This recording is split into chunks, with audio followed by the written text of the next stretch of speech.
కోటో ఏదైనా వ్యాపారం చేయలేని పరిస్థితులు ఉంటే ఏదైనా రెంట్ వస్తుంది అనే ఆలోచనతో చేసినటువంటి నిర్మాణం. రెండోది ఏంటంటే పోర్టు తొందరలో పూర్తవుతుంది,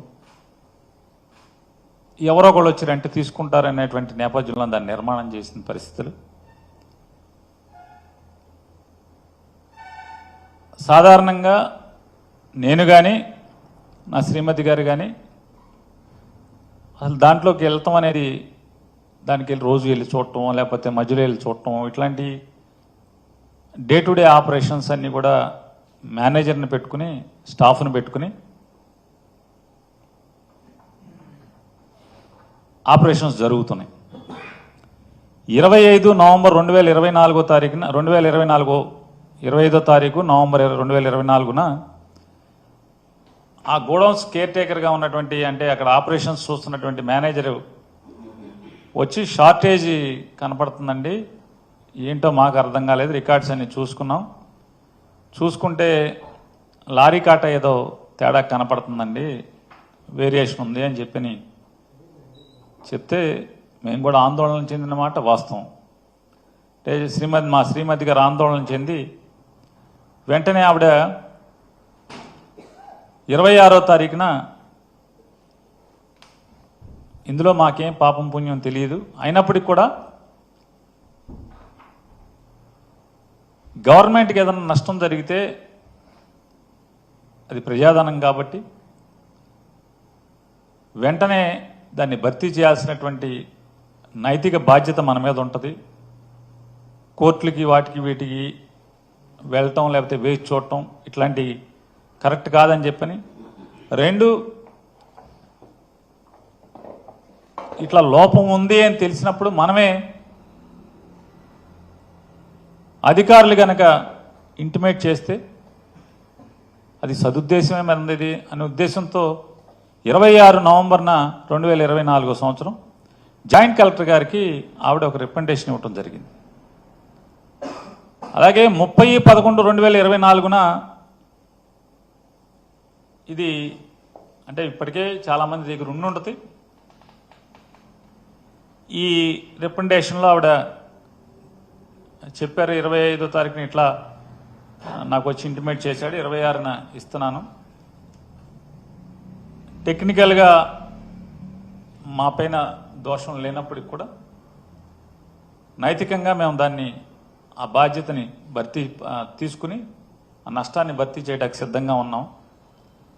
మీరు క్యాష్ కట్టమంటే క్యాష్, లేదంటే కనుక మార్కెట్లో ఓపెన్ మార్కెట్లో స్టాకు బియ్యాన్ని పర్చేజ్ చేసి మీకు అందజేయమంటే అందజేస్తామని చెప్పని లెటర్ ఇవ్వడం జరిగింది. అట్లాగే 10వ తారీఖున కూడా 30వ తారీఖున మేనేజర్, గోడౌన్ మేనేజర్ గారు కూడా ఆయన డిఎస్ఓ గారికి ఒక రికమెండేషన్ ఇచ్చారు. దీని మీదే ఇలా ఉంది, దానికి కారణాలు ఏమేంటి అనేది కూడా ఆయన ఈ రికమెండేషన్లో ఇచ్చారు.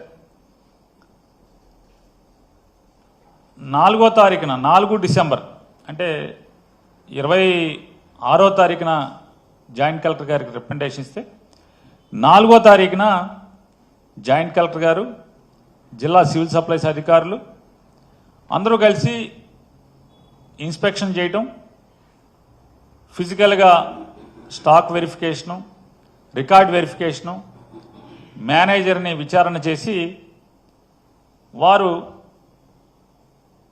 సివిల్ సప్లైస్ అధికారుల దగ్గర ఆ జాయింట్ ఇన్స్పెక్షన్ రిపోర్ట్స్ అన్ని కూడా తీసుకున్న దరిమిలా, అంటే వారొక రిపోర్ట్ని ఎండి గారికి కూడా రాయటం జరిగింది. ఇప్పుడు 4వ తారీఖున ఈ లెటర్ వారు ఎండి గారికి రాయటం జరిగింది, సివిల్ సప్లైస్ ఎండి గారికి. రాస్తే 10వ తారీఖు VC and MD civil supplies corporation వారు జాయింట్ కలెక్టర్ గారు రాసినటువంటి 4వ తారీఖు రాసిన లెటర్ మీద వారు రిప్లై ఇస్తూ డబ్బులు కట్టించుకోండి, క్రిమినల్ కేసు కూడా పెట్టండి అని చెప్పి ఆయన ఉత్తర్వులు ఇచ్చినట్టుగా లెటర్ పంపించినట్టుగా ఉంది. ఆ లెటరు వచ్చిన ధర్మిల 10వ తారీఖున శ్రీమతి జయసుధ గారు, నా భార్య శ్రీమతి జయసుధ గారి పేరు మీద, అట్లాగే మేనేజర్ పేరు మీద A1 A2లుగా రాత్రి 9 గంటల ఆ టైంకి FIR నమోదు చేసి 11వ తారీఖున కోర్టుకు పంపించారు. అట్లాగే 10వ తారీఖున జాయింట్ కలెక్టర్ గారు, కృష్ణా జిల్లా జాయింట్ కలెక్టర్ గారు ఈ నోటీస్ మీద సంతకం పెట్టారు.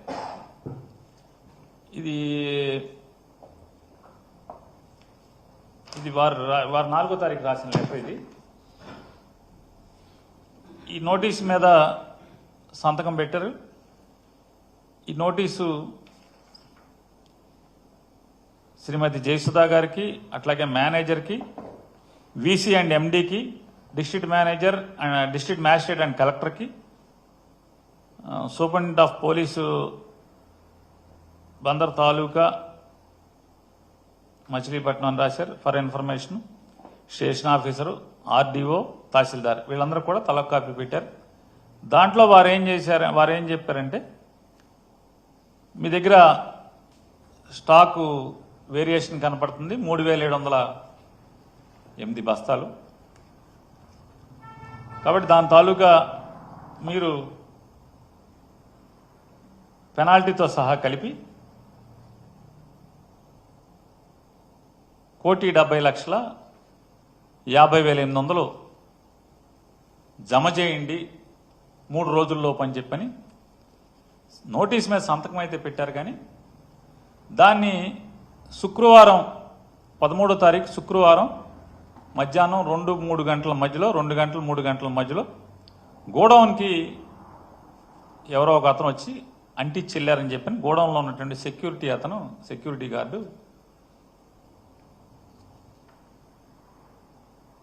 అప్పటికే 10వ తారీఖు FIR నమోదైన దృష్ట్యా మా లీగల్ టీం ఇవన్నీ కూడా బాధ్యతలు తీసుకుని న్యాయ సహాయం కోసం వారందరూ కూడా, లేకపోతే ఇదంతా కూడా రికమెండేషన్లు ఇస్తూ తిరుగుతూ, వారికి ఎప్పుడైతే గోడౌన్ దగ్గర సమాచారం వస్తే వారు ప్లేడర్లు వెళ్ళి చూసి ఆ శ్రీమతి గారికి అప్పటికే అంటే ఆవిడ ఇంటిమేషన్ చేయటం, వెంటనే అంటే అనిపించింది, ప్లేడర్లు నాతో చెప్పింది, మేడం గారికి కూడా చెప్పామండి జయసుధ గారికి, ఉద్దేశపూర్వకంగా 10వ తారీఖు సంతకం పెట్టినప్పటికి కూడా 13వ తారీఖు శుక్రవారం మధ్యాహ్నం బ్యాంకు టైమింగ్స్ అంటే bank operation timings edge of the మూమెంట్లో నోటీస్ అతికిచ్చి, తెల్లారి శనివారం బ్యాంక్ హాలిడే, ఆదివారం బ్యాంక్ హాలిడే కాబట్టి దీన్ని ఏదో ఫెయిల్ చేయాలనేటువంటి ఉద్దేశంతో దానికోసం అంటించినట్టుగా కనపడుతుందండి అని చెప్తే, సరే ఎన్ని తిప్పలు పడ్డామా, ఎన్ని పిల్లి మొగ్గలు వేశారా నా భార్య, అందరూ కలిసి కుటుంబ సభ్యులు,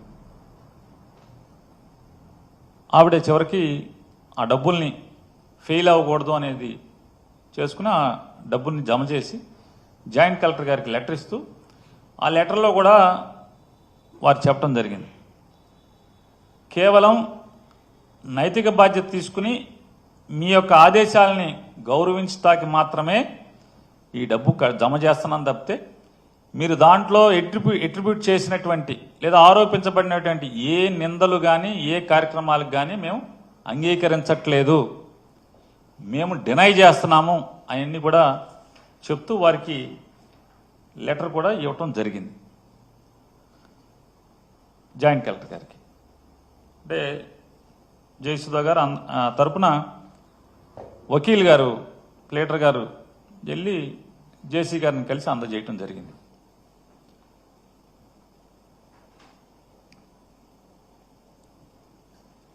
పదమూడవ తారీఖునే ఉదయం జయసుధ గారు జిల్లా కోర్టులో బెయిల్ మూవ్ చేశారు. బెయిల్ మూవ్ చేసిన తర్వాత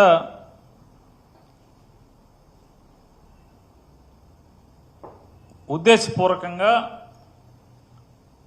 బెయిల్ని డిలే చేయటం కోసం దానిలో ఉన్న పీపీని మార్చి నేను కొత్తగా ఛార్జ్ తీసుకున్నాను కాబట్టి అంటే విజయవాడ నుంచి డిప్యూటీ డైరెక్టర్ ప్రాసిక్యూషన్స్ హోదాలో ఉన్నటువంటి ఒక ప్రభుత్వ న్యాయ నిపుణులు అంటే గవర్నమెంట్ లీడర్ గారిని అపాయింట్ చేశారు. వారు వచ్చి నాకు సమయం కావాలి, ఇవాళ ఉద్యోగంలోకి వచ్చాను అని చెప్పటం, వెంటనే మళ్ళీ వాయిదా తీసుకోవటం, వాయిదా తీసుకున్న రోజు మళ్ళీ వచ్చి పోలీసులు కేస్ డైరీని కోర్టుకు సబ్మిట్ చేయలేదండి. ఎందుకంటే అది సరాసరి పోలీస్కి జడ్జి గారికి సంబంధించినటువంటి అంటే charge sheet final charge sheet వేసే వరకు కూడా అది సీక్రెట్ డాక్యుమెంట్ కాబట్టి పోలీసు అప్పటి వరకు వారు ఏమేమి ఇన్వెస్టిగేషన్ చేశారు, ఈ దీంట్లో ఏమేమి వాళ్ళు తప్పులు కనుగొని పసిగట్టి డాక్యుమెంటరీ ఎవిడెన్స్తో సహా వారు నిర్ధారణకు వచ్చారో అవన్నీ కూడా జడ్జి గారికి రాసి ఇవ్వాల్సినటువంటి రిపోర్టు. ఆ రోజు కూడా పోలీసులు ఇంకా సీడీ తయారు చేయలేదండి అని చెప్పని వాయిదా తీసుకుని నెక్స్ట్ వెంటనే ఆ పీపీ గారితో సెలవు పెట్టించారు. సెలవు పెట్టించి మళ్ళీ ఇంకొక వాయిదా, పీపీ గారి సెలవు అంటే ఇంకొక వాయిదా. మళ్ళీ ఆ సెలవు రోజుకి ఆవిడ రారని చెప్పని కొత్తగా మళ్ళీ ఒక మూడో కృష్ణుని ఇంకో మూడో పీపీని కొత్తగా అపాయింట్ చేసి అంటే ఇదంతా అంటే ఏదో రకంగా శ్రీమతి జయసుధ గారిని అట్లాగే వారిని అరెస్ట్ చేయడమే కాకుండా పేర్ని నానిని కూడా ఖచ్చితంగా అరెస్ట్ చేయాలనేటువంటి రాజకీయ కక్షతో ఈ కార్యక్రమాలన్నీ చేసుకుంటూ వస్తున్నారు. ఇదైతే అంటే నేను చూశాను చాలామంది టీవీ విశ్లేషకులు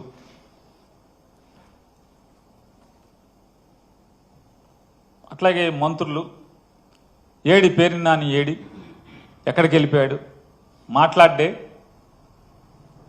ఇన్నాళ్ళు ప్రతిదాన్ని వైసీపీ తరపున భుజాన్ని వేసుకుని మాట్లాడేవాడు,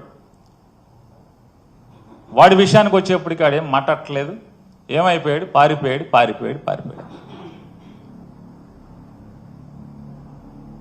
నేను ఎక్కడికి ఏం పారిపోలేదు. నేను అందరినీ కూడా ఎవరెవరైతే నేను పారిపోయానని చెప్పని మాట్లాడుతున్నారు, నేను ఒకటే మిమ్మల్ని ఒక చిన్నగా కోరుకుంటున్నాను. ఒకటి మీరు ఒక్కదానికి మీ అంతరాత్మను ప్రశ్నించుకుని సమాధానం చెప్పండి. మీ మీద కక్షతో మీ ఇంట్లో ఆడవాళ్ళని మీద కేసులు కడితే మీరు ఇంట్లో ఆడవాళ్ళని రక్షించుకుంటానికి ప్రయత్నం చేస్తారా, లేదా ఇంటి ఆవిడ్ని ఇంటి ఇల్లాల్ని జైలుకు పంపించే కార్యక్రమాన్ని మీరు చేస్తారా? అభం శుభం తెలియని వాళ్ళని చెప్పండి. మీరు రాసిన వాళ్ళని కానీ మాట్లాడిన వాళ్ళని కానీ యూట్యూబ్లో అందరినీ నేను అడుగుతున్నాను. నేను ఇది విమర్శనాత్మకంగా అడగట్లా, పరుషంగా మాట్లాడట్లా. సరే అయిపోయాక ఒక మంత్రి గారు అయితే దొంగతనం చేస్తే రాజకీయ కక్ష ఏంటి, అదేంటిది ఏంటి అని మాట్లాడుతున్నారు. నేను చేశానని చెప్పని మీకు ఆధారాలు ఉన్నాయా? ఎలా మీరు నేను దొంగతనం చేశానని మీరు మాట్లాడతారు? ఇన్వెస్టిగేషన్ కంప్లీట్ అవ్వలేదని చెప్పనేమో మీ పోలీసులే చెప్తున్నారు. ఆల్రెడీ నిన్న కేస్ డైరీ కోర్టుకి ఇచ్చి దాంట్లో కూడా ఈ విషయాలు ఏం మాట్లాడలేదని చెప్పని అంటున్నారు. ఇవన్నీ మీడియాలో వచ్చినాయి, నేను కాదు, నేను కోర్టుకు వెళ్ళలేదు. అన్నీ కోర్టు వ్యవహారాల దగ్గర నుంచి పోలీసులు ఏం చేయాలి, ఎవరేమనుకుంటున్నారు, మీరు ఎందుకు ఈ చేయరు అవి చేయరు అని కూడా రాసేటువంటి పెద్దలందరినీ కూడా నేను అడుగుతున్నాను ఒక మాట.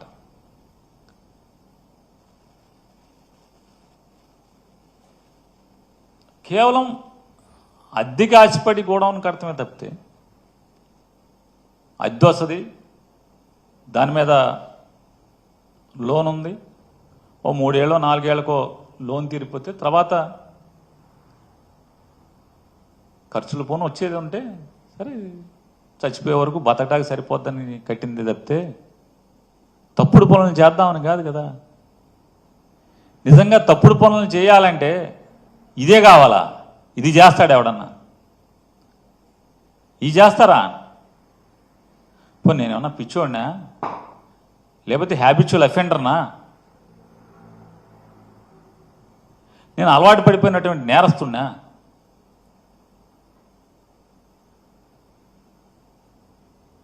మంత్రిగా, ఈ రాష్ట్రానికి మంత్రిగా నేను పనిచేసినప్పుడు వెనకలికి పెద్దలు చెప్పిన సామెత ఉంటుంది కదా, మంచోడి మొహమాటం మాంసం కూర ఉన్న దగ్గర, భోజనం దగ్గరను చూడమని చెప్తారు. అంటే నాన్ వెజిటేరియన్ తినేవాళ్ళలో సామెత అది. నేను మంత్రిగా పనిచేశాను కదా, ఇవాళ ఉన్నటువంటి డీజీపీ గారు నేను కలిసి పనిచేశాం. ఆయన ఆర్టీసీ ఎండీగా, నేను రవాణా శాఖ మంత్రిగా. నేను వారి అంతరాత్మనే ఒకసారి అడగమంటున్నాను. మనం కలిసి పనిచేసినటువంటి ఆ కాలంలో పేరుని నాని అనేవాడు మీకు ఎక్కడన్నా తప్పుడు పని మీకు చెప్పటం కానీ, లాభాపేక్షతో మీకు ఒక ఆదేశం ఇవ్వటం కానీ, మీ మీద ఒత్తిడి చేయటం కానీ, లేదా పాత డీజీపీ గారు కూడా ఉన్నారు, రిటైర్డ్ డీజీపీ గారు కూడా, వారిద్దరూ నేను కలిసి పనిచేశాం. ఏనాడన్నా ఒక తప్పుడు పని, కక్కుర్తి పనికి మీ మీద ఒత్తిడి చేయటం, మిమ్మల్ని అడగటం, మిమ్మల్ని ఆదేశించటం ఇప్పుడున్న జరిగిందా? నా క్యారెక్టర్ మీకు క్షుణ్ణంగా దగ్గరగా చూసిన అధికారుల్లో మీరు ఉన్నారు. లేదు, రవాణా శాఖలో 100 మంది అధికారులు ఉన్నారు. ఏ అధికారి నన్ను అడగండి.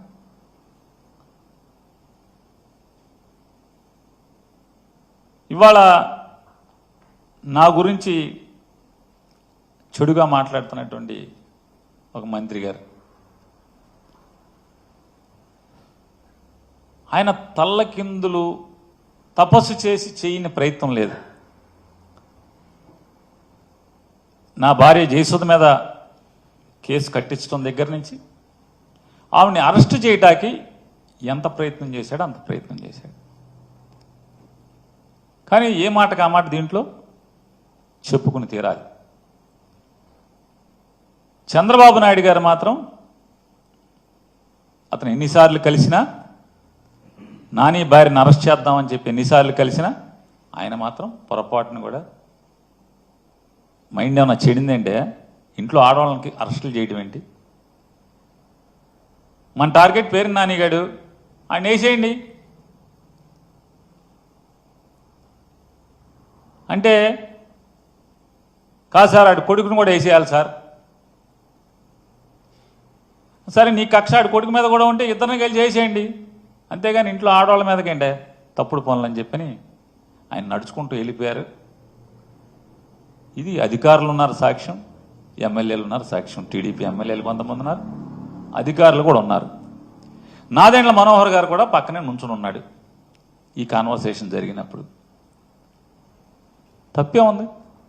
రాజకీయ వైరం మాకు చంద్రబాబు నాయుడు గారికి ఉంది, కానీ ఆయన హుందాగా ప్రవర్తించినప్పుడు చెప్తాం తప్పే ఉంది. ఇవాళ రాజకీయ కక్ష లేదని మాట్లాడతారు. రాజకీయ కక్ష లేకపోతే సరాసరి మేనేజర్ మీద నా మీద ఇప్పుడు జరిగే ప్రయత్నం అదే కదా. రేపో ఎల్లుండో, ఎందుకంటే 2వ తారీఖు స్క్వాష్ ఏదో వేసినట్టున్నారు మేనేజర్ ఇంట్లో వాళ్ళందరూ. 2వ తారీఖు ఏదో వాయిదా పడినట్టుంది.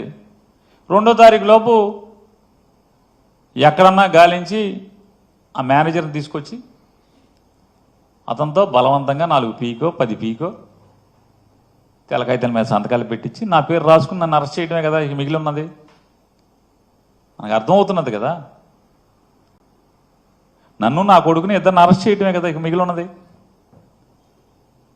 కానీ ఇంట్లో ఆడవాళ్ళ జోలికి వెళ్తాం ఎంతవరకు అని అడుగుతున్నాను నేను అబద్ధం చెప్పాల్సినటువంటి పని లేదు. ఇది 100%, 100కి 100% జరిగింది. కావాలంటే అది బాగోదు కాబట్టి ఏ తారీఖు ఎన్ని గంటలకి ఎక్కడ కూడా నేను చెప్పగలను. ఈ కాన్వర్సేషన్ జరిగింది. చంద్రబాబు నాయుడు గారు ఆడవాళ్ళని అరెస్ట్ చేయడం అంటే ఇంట్లో ఆడవాళ్ళని అరెస్ట్ చేస్తారండి, బుద్ధి లేదా అని తిట్టినా కూడా బెయిల్ రాకుండా విపరీతమైన డిలే ప్రయత్నం చేస్తూనే వచ్చారు.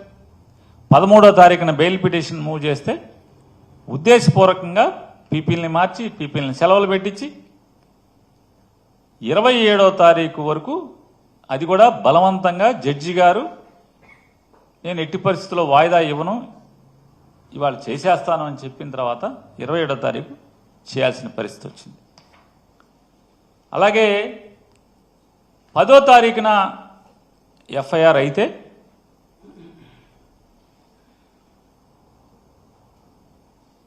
ఏం చేయాలి? వెంటనే పోలీస్ ఇన్వెస్టిగేషన్ చేయాలి కదా. ఏ ఇన్వెస్టిగేషన్ చేయలేదు. చివరికి 3 రోజుల తర్వాత 11, 12, 13వ తారీఖు 13వ తారీఖున రాజకీయ ఒత్తిడి మేరకు వెళ్ళి మేము తాళాలు ఇస్తామని చెప్పని మా అడ్వకేట్లు చెప్తున్నా సరే బలవంతంగా తాళాలు బ్రేక్ చేసి దాంట్లో ఉన్నటువంటి సరుకుని అగ్రిమెంట్ ప్రకారం అదంతా కూడా జాయింట్ లైబిలిటీ. సివిల్ సప్లైస్ ఏదైతే ఆ గోడౌన్లో దాచినటువంటి ప్రతి బస్తా జాయింట్ లైబిలిటీ. సివిల్ సప్లైస్ అధికారులు, గోడౌన్ యాజమాన్యం ఇద్దరు జాయింట్ లైబిలిటీ. జాయింట్ లైబిలిటీ అన్నా సరే, తాళాలు మేము ఇస్తాము తీస్తామన్నా సరే తాళాలని బ్రేక్ చేసి ఏంటయ్యా అంటే ఆ తాళాలు బ్రేక్ చేయటం వెనక ఉద్దేశం ఏంటంటే వెంటనే లీగల్ టీం వెళ్ళారు, మొత్తం ఆశాంతం వీడియోలు తీస్తున్నారు. తాళాలు ఇస్తామన్నా సరే తాళాలు బ్రేక్ చేశారు. వెంటనే ఆ ప్లేడర్లని తరిమి కొట్టదాకి శత విధాల ప్రయత్నం చేశారు. పాపం స్వామి భక్తి పారాయణుడైనటువంటి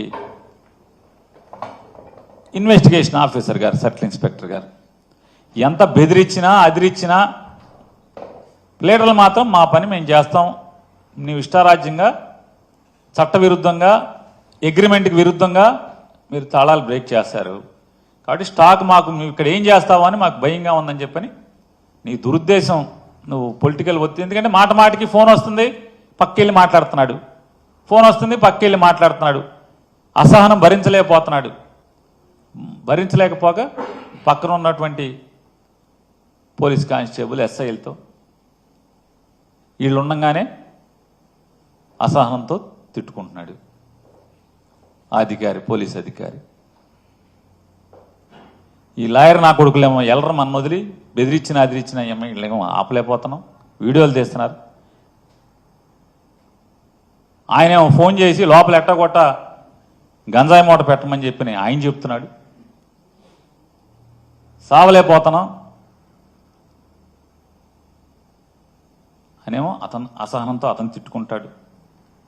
ఆశాంతం చివరికి సీలేసి వాళ్ళు అక్కడి నుంచి వెళ్ళేంత వరకు కూడా వెళ్ళిన ప్లేడర్ల 10 మంది కూడా వీడియోలు తీస్తూనే అన్ని రికార్డ్ చేయడం జరిగింది. అంటే ఎలా ఉంది రాజకీయ కక్ష అనేది దానికోసం మీకు ఇవన్నీ వివరిస్తున్నాను. అనిపించవచ్చు ఇందులో కొంతమంది విశ్లేషకులు కూడా చర్చ రోజు ఇదే పని కదా మొత్తం అంతా రాష్ట్రం అంతా కూడా. ఆ విశ్లేషకులు కూడా ఏమంటున్నారంటే పేరు నాని ప్రతి సంక్లిష్టమైన దానికి లేదా ప్రతి పార్టీకి ఎదురు దెబ్బ తగిలిన దానికి వచ్చి మాట్లాడతాడు కదా, ఇందులో ఎందుకు మాట్లాడడం అని. ఖచ్చితంగా నేను మాట్లాడదామనే 15వ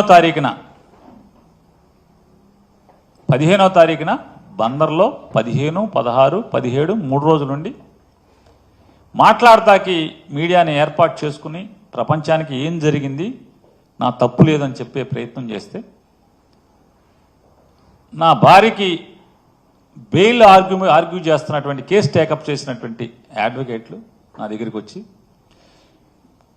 కోర్టులో బెయిల్ ఆర్గ్యుమెంట్స్ ఇంకా అవ్వకుండా నువ్వు మాట్లాడితే రేపొద్దున కోర్టుని బెంచ్ని ఇన్ఫ్లుయెన్స్ చేస్తానికి మాట్లాడుతున్నాడు ఇదంతా కూడా అని చెప్పని వాళ్ళు వాదించడానికి అవకాశం ఉంటుంది.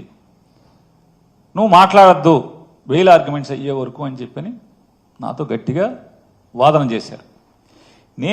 నేను కూడా వారికి చెప్పాను, ఇప్పటికే రాజకీయంగా కక్ష సాధింపుతో శీలాన్ని హననం చేసే కార్యక్రమం పెద్ద ఎత్తున జరుగుతుంది, నేను మాట్లాడాల్సిందే అని చెప్పని అంటే మీరు ఒకటే వాళ్ళు నిర్ణయించుకోవాల్సింది ఉంది, మీ భార్యకి బెయిల్ ముఖ్యమా నీ రాజకీయ శీలం కాపాడుకోవడం ముఖ్యమా అనేది నువ్వు డిసైడ్ చేసుకోమని చెప్పని లీడర్లు గట్టిగా నాతో చెప్పిన దాని మీద 30 ఏళ్ళుగా నన్ను నమ్ముకుని నా ఇంటికి అడుగుపెట్టినటువంటి నా ఇంటి ఇల్లాలకి ఆవిడ ఏ రోజు రాజకీయాల్లోకి తొంగి కూడా చూడనటువంటి దేవుడు పూజలు తప్పితే మరొక వ్యాపకం కూడా లేనటువంటి ఆవిడ మీద నన్ను చేసుకున్న పాపానికి ఎంత ఆవిడ వ్యక్తిత్వాన్ని నిజంగా అదృష్టం ఆవిడ ఆత్మహత్య చేసుకోకుండా మిగిలి ఉంటాం. ఎంత నీచంగా ఆవిడ క్యారెక్టర్ని అసాసిన్ చేస్తూ నేను ఇవాళ ప్రెస్ మీట్ పెట్టానంటే రాత్రికో పొద్దున్నే టీడీపీ జనసేన అఫీషియల్ వాళ్ళ తరపున వకాల్తా పుచ్చుకుని మాట్లాడే యూట్యూబర్స్ ఎంత అసభ్య పదజాలంతో ఎంత అసహ్యంగా ఆవిడ గురించి పోస్టులు పెట్టేవాళ్ళు అంటే రాజకీయాల్లోకి వచ్చాక ఇంత అసహ్యంగా దిగజారిన పరిస్థితులు. అంటే వైఎస్ఆర్ కాంగ్రెస్ పార్టీ నుంచి ఈడు గట్టిగా మాట్లాడుతున్నాడు కాబట్టి ఈయన్ని కొంగదీయాలంటే ఇంట్లో వాళ్ళని అటాక్ చేస్తే ఇటు మాంతాడనేది ఎత్తుగడగా ఇంత నీచంగా ఉన్న పరిస్థితుల్లో అంటే ఆవిడకి ఏమి ఇచ్చాను అంటే మా గురించి కుటుంబం గురించి నా భార్య గురించి తెలవనోడు ఏం మాట్లాడుకుంటాడు, ఏమని మాట్లాడుకుంటారు? నిజమే యూట్యూబ్లో వస్తే అంతే కదా, నిజమేమోనే కదా. చివరికి నన్ను చేసుకున్న పాపానికి చివరికి ఆ కళంకం ఆ నిందలు ఆ బురద కూడా అంటే ఈ దిక్కుమాలిన రాజకీయాల్లో నేను తిరగటం వల్ల ఆ రకంగా చేసి ఇవాళ నా మీద కక్ష సాధింపుతో అంటే నా మీద కక్ష సాధింపు ఎందుకని నేను అంటున్నానంటే సివిల్ సప్లైస్ డిపార్ట్మెంట్లో అది ఎంఎల్ఎస్ పాయింట్లోనా లేదా రేషన్ షాప్లోనా ఎంఎల్ఎస్ పాయింట్లోనా ఎంఎల్ఎస్ పాయింట్ అంటే ప్రభుత్వ అధీకృత బియ్యం గోడౌన్ అక్కడ కానీ లేదా బఫర్ గోడౌన్లో కానీ లేదా రైస్ మిల్లులో కానీ ఈ బియ్యం ఎక్కడైతే వడ్లని బియ్యంగా మార్చబడతాయో రైతుల దగ్గర నుంచి ధాన్యం కొనుగోలు చేసి ఆ ధాన్యాన్ని రైస్ మిల్లర్కి జాబ్ వర్క్గా ఇచ్చి ఆ 100 కేజీల ధాన్యానికి 64 కేజీలు ఎంతో సుమారుగా యాక్యురేట్గా నేను చెప్పలేను సబ్జెక్ట్ టు కరెక్షన్ 64 కేజీల బియ్యాన్ని ప్రభుత్వానికి అప్పచెప్పే బాధ్యత మిల్లర్లకి అప్పచెప్పటం కానీ అక్కడి నుంచి ఫెయిర్ ప్రైస్ షాప్ దాకా జరిగేటువంటి లేదా షార్టేజ్లు కానీ ఎక్కడన్నా కానీ ఫిల్ఫ్రేజెస్ కానీ లోపాల్లో కానీ డబ్బు కడతాను అంటే డబ్బు కడతానికి ముందుకొచ్చినా కూడా డబ్బు కట్టించుకుని క్రిమినల్ కేసు కూడా కట్టిన ఈ రాష్ట్రంలో ఒక్క సంఘటన ఉంటే చెప్పమని నేను అడుగుతున్నాను. ఒక్క సంఘటన ఉంటే చెప్పమని అడుగుతున్నాను.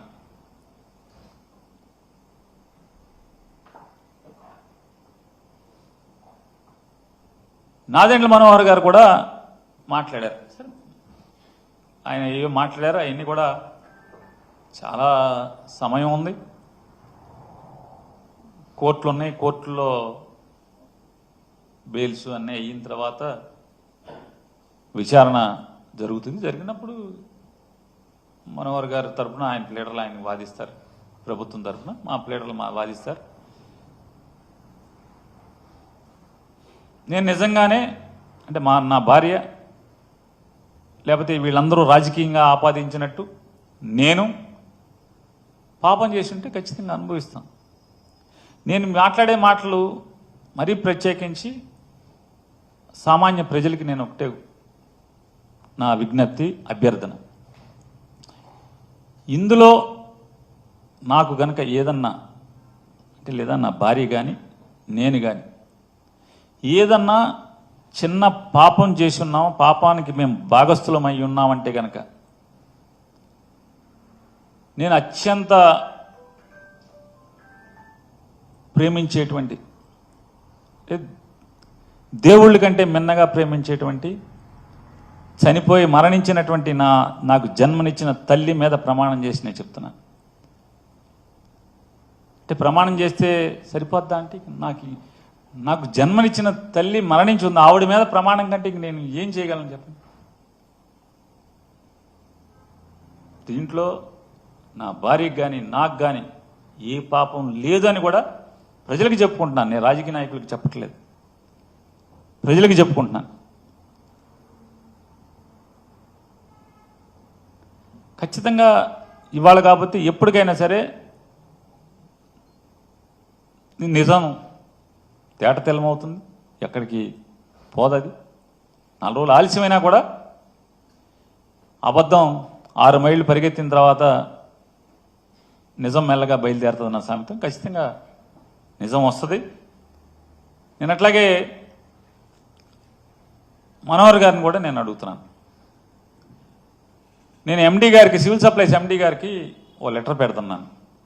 2014-15లో ఈ కస్టమ్ మిల్లింగ్ అనేది స్టార్ట్ అయింది. ఈ కస్టమ్ మిల్లింగ్ స్టార్ట్ అయిన దగ్గర సీఎంఆర్ అంటున్నారు. దీంట్లో 2014-15 నుంచి ఇప్పటి వరకు రైస్ మిల్లులకి ధాన్యం తోలి దానికి వెనక్కి ప్రభుత్వానికి బియ్యం 9 మాసాలు 10 మాసాలైనా కూడా ఆ ధాన్యాన్ని ఆడిచ్చి బియ్యంగా మార్చి పంపనటువంటి అప్పచెప్పనటువంటి డబ్బులు కట్టిన ఏ రైస్ మిల్లర్ మీదన్నా ఇంతవరకు క్రిమినల్ కేసు ఏదన్నా ఫైల్ చేశారా? నేను సమాచారం అడుగుతున్నా, ఆయనకి లెటర్ ఇస్తాను. అయితే మీరు మంత్రిగా ఉన్నారు కాబట్టి నేను మిమ్మల్ని కోరుకుంటున్నాను. మీరు చాలా పెద్ద మాటలు కూడా మాట్లాడారు, అంటే చాలా నిజాయితీగాతో కూడినటువంటి ఇదిగా మీరు చెప్పుకొచ్చారు. మీరు ఉద్యోగ ధర్మమే మీ ప్రధాన పాత్ర తప్పితే రాజకీయ కక్షలు లేవు. నేను ధర్మాన్ని న్యాయాన్ని కాపాడుతాకే ఉన్నానని కూడా అర్థం వచ్చేట్టుగా మీరు మీడియాలో మాట్లాడినట్టు నాకు ఎవరో చెప్పారు. నేను వారిని అడుగుతున్నాను, నేను ఎండీ గారికి ఏదైతే సమాచారం కావాలని అడుగుతానో వాటన్నిటికీ దయచేసి మీరు నిజంగా మీ ఉద్దేశం కరెక్టే అయితే ఆ సమాచారాన్ని నాకు ఇప్పించండి. ఇంతవరకు ఏదైనా మరి రైతుల దగ్గర ప్రభుత్వం ధాన్యం కొనుగోలు చేసి మిల్లర్కి ఆడిచ్చి తద్వారా పేదవాళ్ళ బియ్యం అంటున్నారు కదా, ఆ పేదవాళ్ళకి బియ్యంగా ఇస్తాకి ఇచ్చిన రైస్ మిల్లులు ఆ ధాన్యాన్ని మీకు అప్పచెప్పకుండా ఉంటే, అలాగే నేను కరెంటు డిపార్ట్మెంట్ని సివిల్ సప్లైస్ని రెండింటిని అడిగేటన్నిటి కూడా నాకు ఇప్పించండి. ఆ మిల్లుల్లో ప్రతి నెల కరెంటు బిల్లు ఎంత వచ్చింది, వాళ్ళ మిల్లుకి ఎప్పుడు ధాన్యం వెళ్ళింది, వాళ్ళ మిల్లు నుంచి బియ్యం ఎప్పుడు బఫర్ గోడౌన్కి వచ్చింది,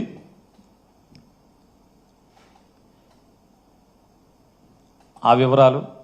అలాగే బియ్యం అప్పచెప్పని వాళ్ళు 9 నెలలు 10 నెలలు అయినా కూడా బియ్యం అప్పచెప్పని వాళ్ళ మీద బ్యాంక్ గ్యారెంటీలు ఫోర్ఫిట్ చేశారా అంటే వాళ్ళు ధాన్యం బ్యాంక్ గ్యారెంటీ ఎంత ఇస్తే అంత విలువైన ధాన్యాన్ని మిల్లుకి ఇస్తారు కాబట్టి ఆ మిల్లు ధాన్యం బియ్యంగా మారని ఏమన్నా కేసులు కట్టారా? బ్యాంక్ గ్యారెంటీ మాత్రమే వసూలు చేశారా? అంటే ధాన్యం విలువ మాత్రమే వసూలు చేసుకున్నారా? కేసులు కూడా కట్టారా? లేదు ఎగ్గొట్టిన వాళ్ళ మీద ఇంతవరకు ఏమన్నా ఎక్కడెక్కడ ఏం చర్యలు తీసుకున్నారు? అలాగే ఎంఎల్ఎస్ పాయింట్లో అంటే ప్రభుత్వ అధీకృత గోడౌన్లో పీడిఎస్ రైస్ ఉంచే చోట బియ్యం మాయమైతే లేదా షార్టేజ్ వస్తేనో మాయమైతేనో డబ్బులు వసూలు చేసినా కూడా ఏ అధికారి మీదన్నా కేసులు కట్టారా? డబ్బులు వసూలు చేసి ఊరుకున్నారా?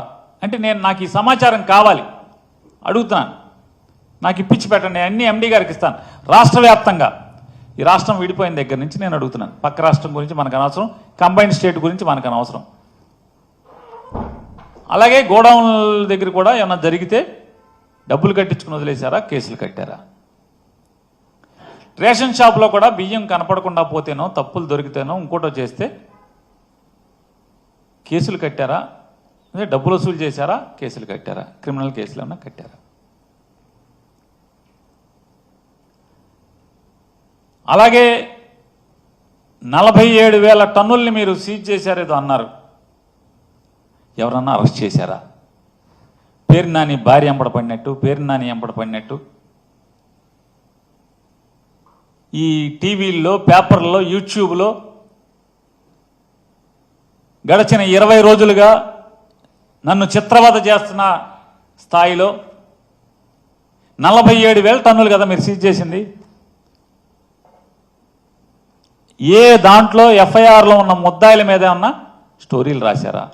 ఇన్వెస్టిగేటివ్ ఐటమ్స్ రాశారా? ఫాలో అప్ పేజీలతో స్టోరీలు రాశారా? కోర్టులో ఆ రోజు హీరింగ్ ఉందంటే పెద్ద స్టేట్ ఐటమ్ అంటే జడ్జి గారు చదవాలి, అమ్మో ఇడు దొంగ అనుకుంటా, పెద్ద పేపర్ రాసింది, రెండో పేపర్ రాసింది, లేదా మూడో పేపర్ రాసింది అనుకుని జడ్జి గారిలో బిగుసుకుపోవాలి. న్యాయం వీళ్ళకి దొరకకూడదు. సహజం, ఎవరైనా మనుషులే కదా, న్యాయస్థానంలో ఉన్నాళ్ళనే అందరూ మనుషులే కదా. ఇదేదో కాంప్లికేటెడ్ కేసు లాగుంది, ఇదేదో పెద్ద భూతం లాగుందని చెప్పని రావాలి. నేను అడిగాను ఒక ఆయన్ని, విలేకరే కథ నా 20-25 ఏళ్ళ నుంచి బాగా, నేను మొదటిసారి ఎమ్మెల్యేనే, అప్పుడు ఆయన ఒక మంచి విలేకరి, ఇవాళ పెద్ద స్థాయిలో ఉన్నారు. ఆయన అడిగితే, ఏమండి ఇది ధర్మమా? ఇంత అసహ్యంగా, ఇంత ఘోరంగా ఎట్రిబ్యూట్ చేసి రాయటం అనేది ధర్మమా అంటే నవ్వుతూ, ఇవాళ మా ఓనర్ గారికి జగన్మోహన్ రెడ్డి కంటే కూడా నువ్వే మొదటి టార్గెట్ మాకు అని చెప్పాను. నవ్వులోనే మాట్లాడు. ఓ పోన్లేండి, మంచిదే, సంతోషం. ఏదోటి ఈ రకంగా జగన్మోహన్ రెడ్డి గారి కన్నా కూడా నన్ను పెద్దోడిగా మీరు ఊహించుకుంటున్నారు, సంతోషం. నా నాయకుడి కంటే కూడా నేనే ముందు టార్గెట్గా మీకు ఇవ్వటం అనేది సరే, ఏదున్నా భగవంతుడు ఉన్నాడు. అలాగే ఎండి గారు నేను అడిగే దాంట్లో మనోహర్ గారిని నా రిక్వెస్ట్, ఎండి గారితో ఈ సమాచారం ఇప్పించమని. 2017 జూలైలో అని నాకున్న సమాచారం ఎవరో నాకు చెప్పారు. 2017 జూలైలో Machilipatnam central warehousing corporation, కేంద్ర ప్రభుత్వ సంస్థ, గిడ్డంగుల సంస్థ, దానిలో సుమారుగా ఒక 100 టన్నులు షార్టేజ్ వస్తే డబ్బు కట్టించుకున్నారా? ఎవరి మీదన్నా కేసు కట్టారా? మరొక సమాచారం కూడా నాకు కావాలి, ఇప్పించి పెట్టండి. నేను వేడుకుంటున్నాను మనోహర్ గారిని. 2017-18 సంవత్సరాల్లో 2017-18 సంవత్సరాల్లో ప్రస్తుత క్యాబినెట్లో ఉన్నటువంటి ఒక మంత్రి గారు, ఆయనే రైస్ మిల్ ఓనరు, ఆయన పేరు మీదే రైస్ మిల్ లైసెన్స్ ఉంది. వారికి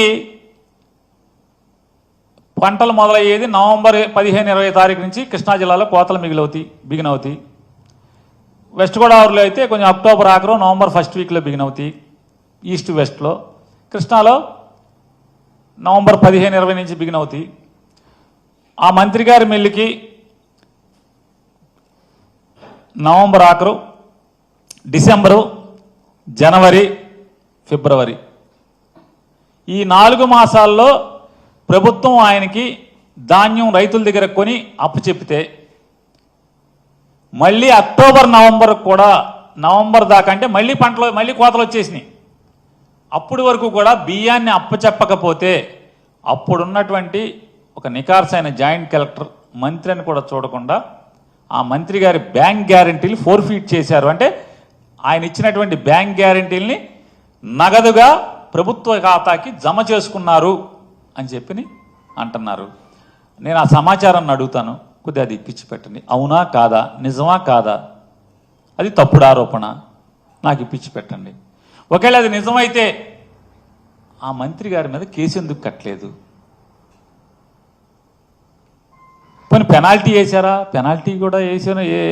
ఏదైనా ఈ సమాచారాన్ని ఇమ్మని, అలాగే నేను అడిగే ప్రతిదాన్ని ఎండి గారితో చెప్పి సమాచారం ఇప్పించి పెట్టమని చెప్పని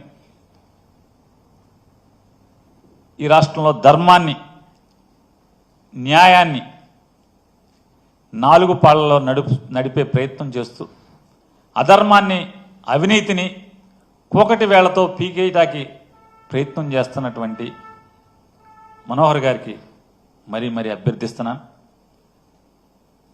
ఎందుకంటే ఆయనకి రాజకీయ కక్ష లేదు, కేవలం విధి నిర్వహణ మాత్రమే. వారు కూడా చెప్పారు, అన్ని నాతో కొంతమంది మిత్రులు చెప్పారు. మా కార్యకర్తలు అడుగుతున్నారు, ఇంకా పేరు నాని కానీ లోపల వేయలేదండి, ఇంకా లోపల వేయలేదంటే అని చెప్పాను.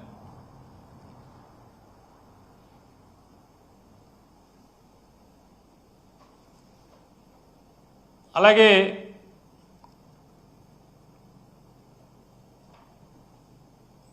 బియ్యం నేను అమ్మేశానని, అవినీతి చేశానని ఒక చిన్న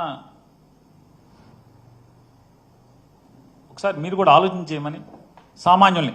ఇక ఏదో అన్న సామెత అంటారు, చెమటోడి ముందు శంఖం ఊదినట్టుగా ఇక రాజకీయాల్లో నన్ను వ్యతిరేకించేవాళ్ళు, ద్వేషించేవాళ్ళు, పనిగట్టుకుని నన్ను నా వ్యక్తిత్వాన్ని కైమా కొట్టుదామని ప్రయత్నం చేసే వాళ్ళకి ఇంక నేను చెప్పేది ఏముంటుంది? సామాన్యులకి మాత్రం, సామాన్య ప్రజలకి నేను ఒకసారి ఆలోచించమని అభ్యర్థిస్తున్నాను. సాక్షాత్తు నాదెండ్ల మనోహర్ గారే ఎక్కడో చెప్పినట్టుగా నేను విన్నాను.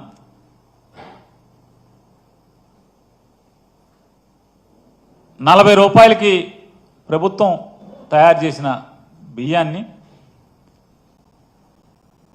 రేషన్ షాపుల దగ్గర నుంచి కొంతమంది మాఫియా వాళ్ళు, బియ్యం మాఫియా వాళ్ళు ₹20, ₹22, ₹23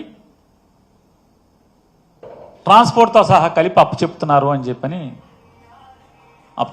చెప్తున్నారు. ఇంకొక మంత్రి గారు ఏం చెప్పారంటే, ఇది ఆ ప్రభుత్వంలో అప్పటి నుంచి కూడా జరిగింది, అప్పుడే జరిగింది ఇది అని చెప్పని మాట్లాడారు. నేను అడుగుతున్నాను, 20కి, 22కి, ₹23 మార్కెట్లో రేటు ఉందని చెప్పినప్పుడు ఒకవేళ నేను తప్పుడు పని చేసి నేను అమ్మితే ఎంతకు అమ్ముతాను? అంటే నేను 3 సార్లు ఎమ్మెల్యే చేసినోడిని, ప్రభుత్వ రూల్స్ ఇవన్నీ తెలిసినోడిని, ప్రభుత్వంలో ఒక దగ్గర 2 సంవత్సరాలు 9 మాసాలు మంత్రిగా చేసినోడిని. దీని పర్యవసానాలు ఎలా ఉంటాయో తెలీదా? 2 మంత్రిగా ఉన్నప్పుడు, ఎమ్మెల్యేలుగా ఉన్నప్పుడే బల్ల కింద చేయి పెట్టినోడిని, తప్పుడు తనంగా డబ్బులు సంపాదించినోడిని, ఆలోచన కూడా లేనోడిని. దీనికా ఇప్పుడు జాయింట్ కలెక్టర్ గారు నా శ్రీమతి గారి దగ్గర వసూలు చేసిన డబ్బు కేజీ ఎంత పడిందో తెలుసా అండి? ₹94. కేజీ బియ్యం 94 రూపాయల చొప్పున వాడు వసూలు చేశారు. ఇవన్నీ తెలీదా? రెండోది, మీరు ఎవరినన్నా గోడౌన్ ఓనర్ని ఇంకెవరినో అడగండి. ఓనర్ గనక దాంట్లో బియ్యాన్ని ఏదోటి చేస్తే ఏంటి లాభం? ఎక్కడి నుంచి తెస్తాడు? మళ్ళీ బియ్యం అనేది మాయం చేయటం ఎలా అవుతుంది సాధ్యం? అప్పచెప్పాలి కదా. వచ్చిన బియ్యం కేజీ అంటే కాటాతో వస్తుంది, కాటాతో అప్పచెప్పాల్సిందే, బస్తాలు కూడా కాదు. కాటాతో తీసుకోవాలి, కాటాతో అప్పచెప్పాలి. వెయిటేజీ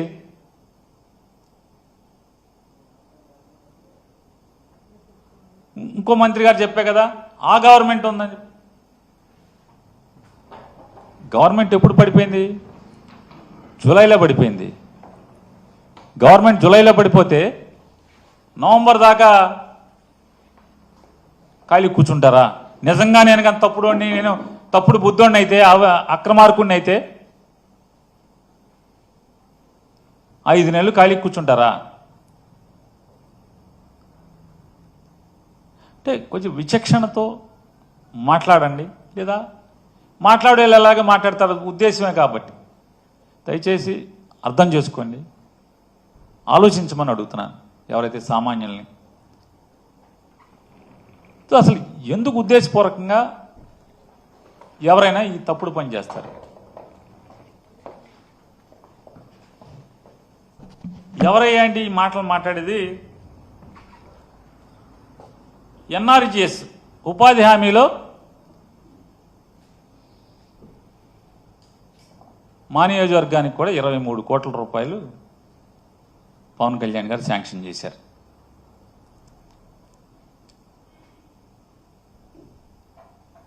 వర్క్ పనిచేయడం తర్వాత, బిల్లు తర్వాత వర్క్ ఆర్డర్ ఇవ్వాలంటే 3% అడ్వాన్స్గా వసూలు చేసినటువంటి వాళ్ళు నా క్యారెక్టర్ గురించి మాట్లాడటం.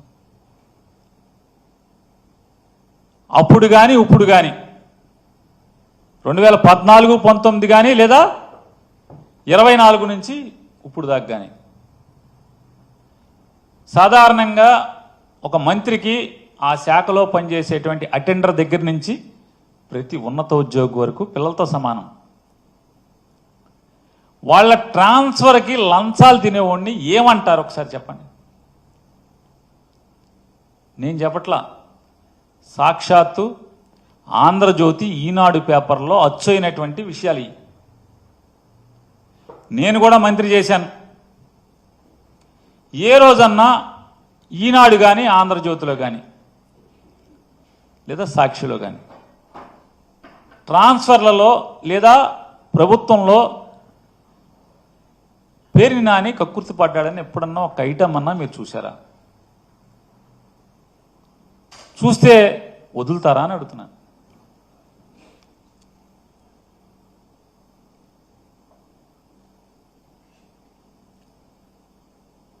అలాగే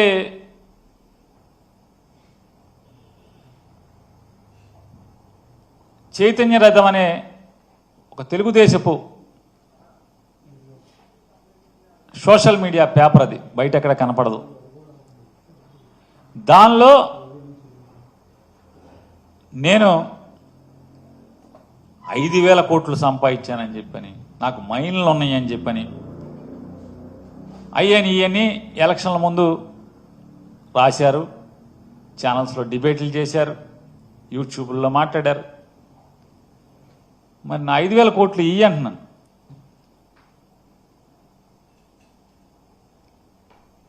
మైళ్ళు ఉంటే సీజ్ చేసేయండి.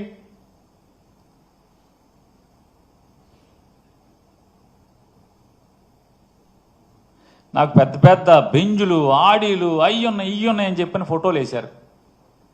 చేసేయండి.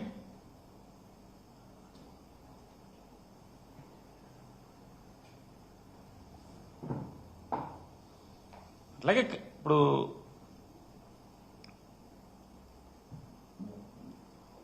ఇవాళ రేపో మాపో ఖచ్చితంగా అంటే 2వ తారీఖు ఏదో స్క్వాష్ పిటిషన్ ఉన్నట్టుంది మేనేజర్ది. ఆ స్క్వాష్ లోపు ఇప్పుడు ఎంతమందిని పోలీస్ స్టేషన్లో కొడుతున్నారో, మగ్గ తీసుకో రోజు పొద్దు నుంచి రాత్రి దాకా ఉంచుతున్నారు. ఏదో రకంగా ఆ మేనేజర్ని తీసుకొచ్చి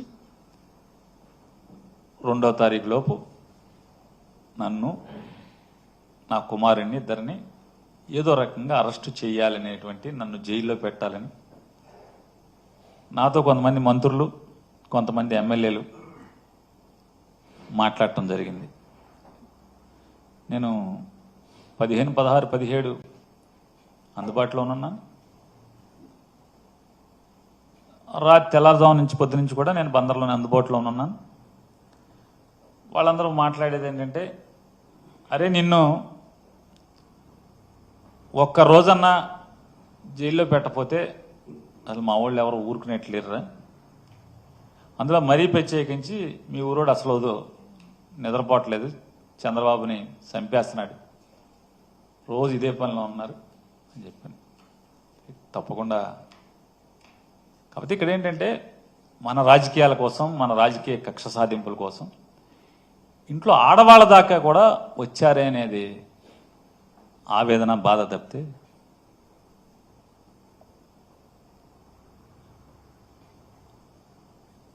మరొకసారి చెప్తూ నేను మనోహర్ గారిని మరొకసారి వేడుకుంటున్నాను. నేను అడిగే సమాచారాన్ని ఇప్పించమని చెప్పని, ఆదేశించమని చెప్పని, అలాగే సామాన్య ప్రజలకు కూడా నేను చెప్పుకునేది,